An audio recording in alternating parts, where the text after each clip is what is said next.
Well, there you have it. That is the Husqvarna 401 Vitpilen, not to be confused with the Svartpilen.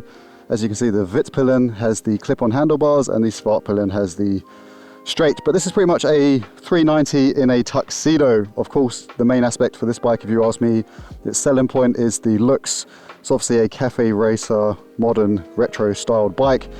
Polarizing, of course. Some people like it, some people hate it. It's not for me to fully throw my 2 cents on that. That's up to you to decide.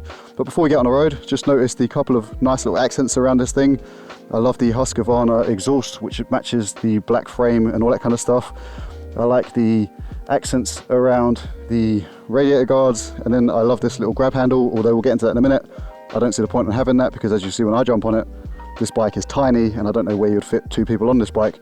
But other than that, standard KTM Husqvarna stuff.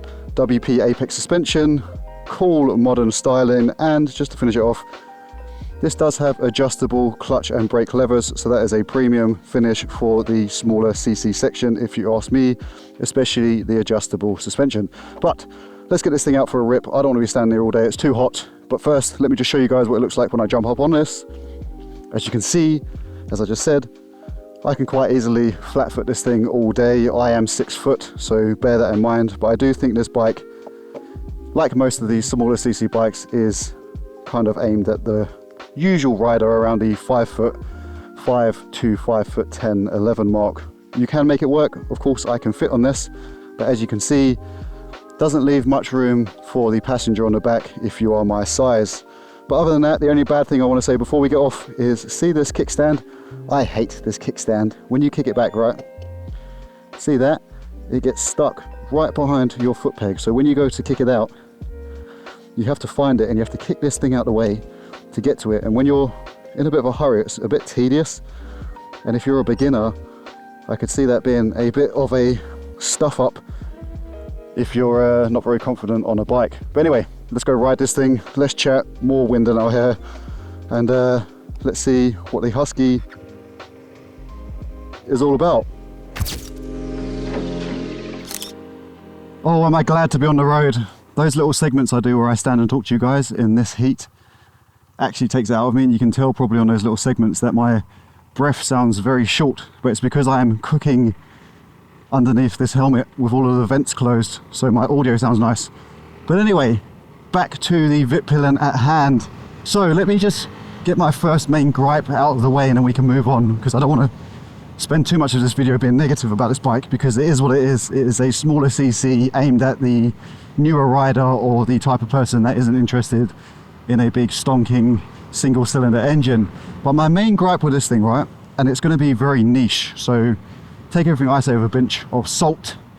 That seat to tank to handlebar ratio isn't the most comfortable. It's not bad, but over a longer stretch of time, I mean, if you guys can hopefully see in the camera, right, I'm kind of stuck in a weird position of not being really hunked in like a super sport, but also not upright like a naked bike because of these clip-ons and how far the handlebar is.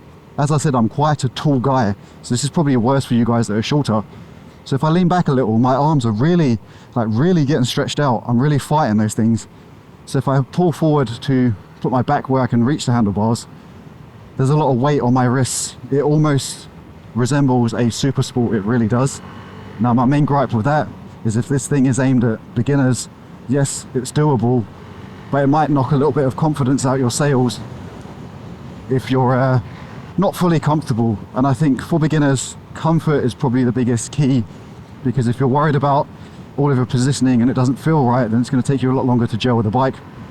But with that being said, other than that, because of the weird seating position and the style of this bike, the rake of the front suspension, the front wheel is quite a tight angle, so it's kind of like a you know, like an electric scooter. They're very straight, so if you turn the wheel, like, it's very tippable, but not in the way you want it, and very easily get yourself into some sort of speed wobble situation. But it's very extreme, as you can see, because of the nature of that rake.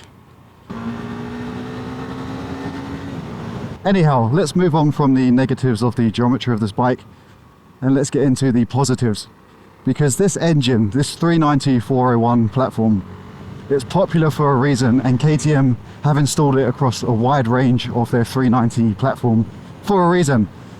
I'm not the smallest guy, as I mentioned. Carrying a bit of weight, probably more than this bike is actually intended for. This thing will pull me like no tomorrow. I'll try and show you around this corner. If I drop it down into third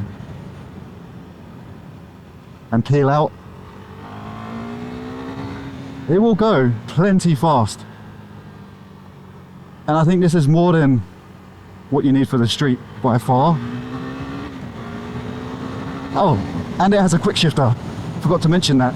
So up and down. So don't let the 401 on the side sway you guys that are all about ego and wanting the big number. 401 will happily throw you around some corners, as you can see. It's just such a weird geometry. As I said, it doesn't hold a line too great. It will do it, but I really am going all over the shop like I am a bit of a wind sail. It's quite hard to gauge how this thing will tip in. But then that is because I don't think this really is made for these kind of roads. Of course it's a motorcycle, so any bike will go around corners if you make it. But I think this thing is more suited towards city streets, small urban rides, things like that. I think that's what the nature of this bike is mainly intended for. And I think most of you guys out there that would buy one of these things are probably in that kind of demographic, I would assume. If not, please let me know. As I said, I'm not fully in the market for one of these things, so I'm happy to hear from you guys in the comments below if I get anything wrong in this video, or if you agree or disagree with anything I say. Where's the sun gone? Oh, it's hidden behind a cloud. I'm sure it'll be back any second. I mean, it really is a pleasure to ride. It's a nice bike. It's just very niche. I mean, if you wanted to go away on this, I'm sure you could put a saddlebag on the back, and that grab handle I talked about, that would come in handy to tie something to it. It's just I just don't know how long you could ride this for one day before you start getting back pain, because I've been on it for about an hour now and it's not that bad. I mean, it's not R6 levels of excruciating, but I do feel the fact that as I said, I'm fighting that push-pull sensation all the time. I don't really know where to put my back. If I try to sit comfortably, now my arm is too far. It's just a weird thing I need to get my head around.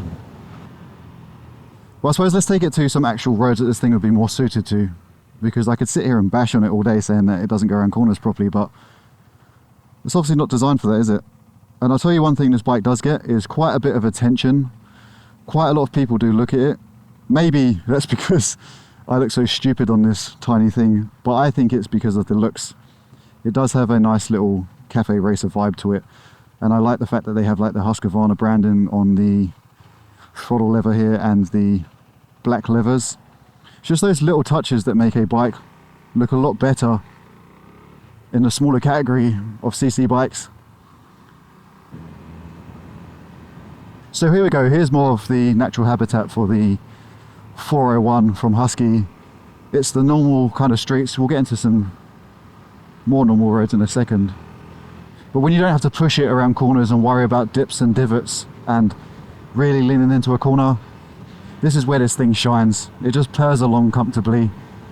It just goes back to what I said, even though this thing has WP suspension, I've dialed it in best I can. When I'm going around twisty corners quite hard, there's just something about that rake angle that really does throw you off. And if you don't have this set up, as I didn't when I first got on it, it's absolutely atrocious, and it will not hold a line no matter how much you tell it to. Big black grapes. Fair enough. Anyway, we're not here for big black grapes. But I will say, if you have one of these or are looking into getting it, as I said, I'm talking about an experienced rider's perspective. I've ridden so many bikes, I'm probably noticing things that the average rider wouldn't even comprehend. But let's just do one more rip on the highway, because that's one more place of contention I have with this bike, and it'll go back to that rake angle thing. 110 kilometers an hour-ish, 70 odd miles per hour. Watch this steering when I give a little bit of input on my hands, and imagine yourself as a very beginner overcorrecting by accident. So watch this. See that? Any tiny movement and this thing goes into a crazy wobble. Because you're on top of the bike, you're not really inside of it, so you don't go with it. It moves underneath you. So if you're a beginner and you have to overcorrect, I can easily see how this thing would get you into a high side situation. I'm sure those situations are very rare, but if you're a nervously dispositioned person, maybe that's something to think about. But as you can see, plenty of passing power should you need it. Yeah, enough of that highway stuff. This bike doesn't want to be there either. But where it does want to be is a gas station, because we're out of fuel, people. There you go, there's one right there. Perfect. So before I go fuel it up, let's wrap up my initial thoughts of this bike. Yes, it's tiny. Yes, it's a compromised bike in some ways, but the compromise is the looks to performance. It's a bit like a vanity. Looks super cool, but functionally probably not the best bike. But if this is what you want, you're gonna love it.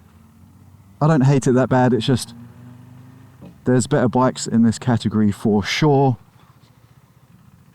And don't get me started on the fuel prices at the moment. What are they now?